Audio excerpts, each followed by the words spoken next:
Hi everyone, this is Jim and welcome back to my YouTube channel. At ito post ni ng GMA Network, Barbie Fortesa joins the all-star cast of Brillante Mendoza's film Until She Remembers. Ayan na nga, si Barbie at si Miss Charo Santos.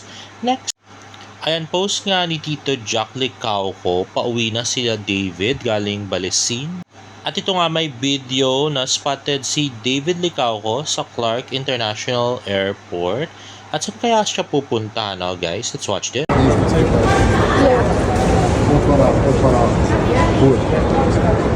a pult előtt látszik, hogy... Sa akin yata yun. Copy lang. Ito yung American. Yung copy lang. Chapo na lang.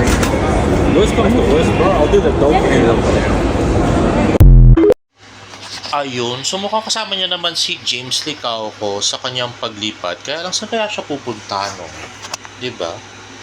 At mukhang sinagot na nga tayo ni James. Mukhang sa may Bicol nga sila nagpunta. Kasi doon pala yung Bigs na na Chicken Sisters na yan, guys. At next naman ay nag-IG story si Barbie Fortesa na siya ay nag-hotpot. Ay wow, nakakamiss to. Makapag-hotpot ka minsan. At next naman ay post ni Tita Ami Fortesa, please, if you're under 30, stop saying back in the day. Your day was just 5 minutes ago. Sit down. Ah, wow. Hey Barbie ba yun? At next ka ay nagulat nga kami nung finalo nga kagabi ni David Licauco tong Hara Clinic. Ayan nga, your holistic gender and sexual health clinic. Ay wow. Ba't follow na ganyan si David? Kailangan niya ba? Grabe. Kasi kakaiba yung mga services nila sa clinic na to, sexual health, checkups and screening, treatment for sexual dysfunctions. Pero marami pa naman siyang sexual education and counseling, di ba? So just out of the blue finalo ni David to. Pero meron din naman siyang for bodybuilding and fitness goals, no? Pero hindi naman dapat ganyang clinic ang pina-follow ni David kung ganun yung goals niya, di ba? Ayun na nga, and after a few hours ay in-unfollow rin nga ito ni David, diba? So nahalata niya rin siguro. Anyway, ayan nga, at ibang clinic na ang finalo ni David ang body mechanic na merong physical therapy para sa peptides. Grabe, naalala ko tuloy si pambansang magi noon ni Celine Dizon. Grabe. Anyway, next naman. Ayun na nga, updates coming from Never Say Die taping ni David Licauco at Jillian Ward.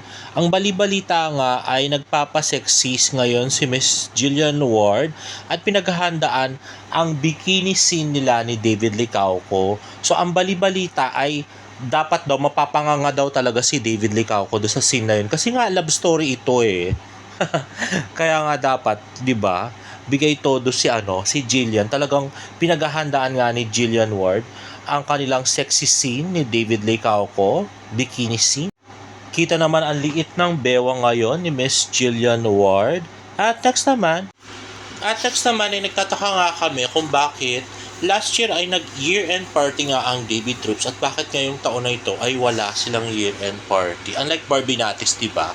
Kakatapos lang. So, yun na nga, si David nga ay hindi nakarating last year. At nag-video greet lang si David. Pero ngayon talagang wala talaga silang year-end party. Bakit kaya Hindi kaya mag-year-end party sila sa January na? Mga ganun na siguro.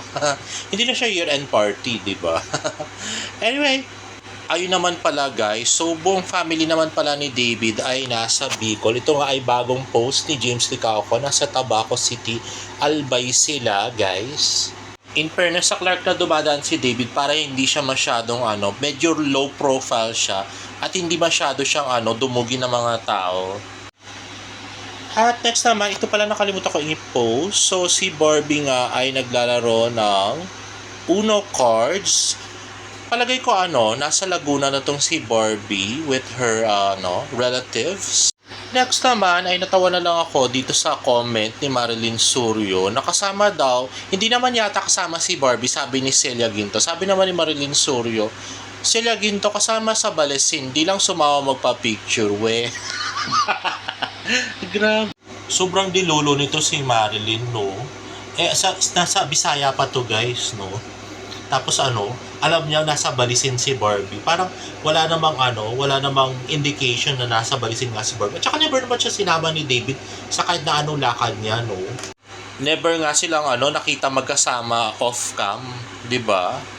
Buti pa si Alex at saka si David, ang daming pictures and videos sa Siargao, tapos meron pa doon sa basketball, 'di ba? Si Barbie, pumunta ba doon sa basketball kahit kailan? Yung kaisa-isang kalabulabong picture na hindi mo makita kasi Barbie Fortesa yun. Grabe. Anyway guys, if you like this video, please give it a thumbs up and please subscribe to my YouTube channel for more Borda updates in my next vlog. Bye!